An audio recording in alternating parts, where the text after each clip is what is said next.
இறை வார்த்தை லூக்கா நற்செய்தி அதிகாரம் 18 இறைவசனங்கள் 9 முதல் 14 முடிய.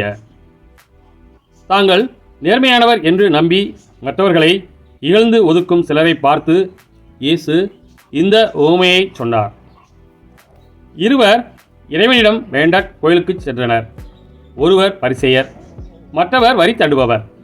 பரிசேயர் நின்று கொண்டு இவ்வாறு இறைவனிடம் வேண்டினார்: கடவுளே, நான் கொள்ளையர், நேர்மையற்றோர், விபச்சாரர் போன்ற மற்ற மக்களைப் போலவோ இந்த வரி தண்டுபவரைப் போலவோ இல்லாதது பற்றி உமக்கு நன்றி செலுத்துகிறேன். வாரத்தில் 2 முறை நோன்பிருக்கிறேன். என் வருவாயில் எல்லாம் 10 பங்கை கொடுக்கிறேன். ஆனால் வரி தண்டுபவர் தொலையில் நின்று கொண்டு வானத்தை அண்ணார்ந்து பார்க்கக்கூட துணியாமல் தம் மார்பில் அடித்து கொண்டு, கடவுளே, பாவியாகிய என் மீது இறங்கியருளும் என்றார்.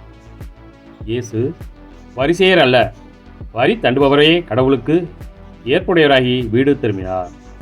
ஏனெனில் தம்மைத்தாமே உயர்த்துவோர் தாழ்த்தப் பெறுவர், தம்மைத்தாமே தாழ்த்துவோர் உயர்த்தப் பெறுவர் என நான் உங்களுக்கு சொல்கிறேன் என்றார். கிறிஸ்துவின் நற்செய்தி.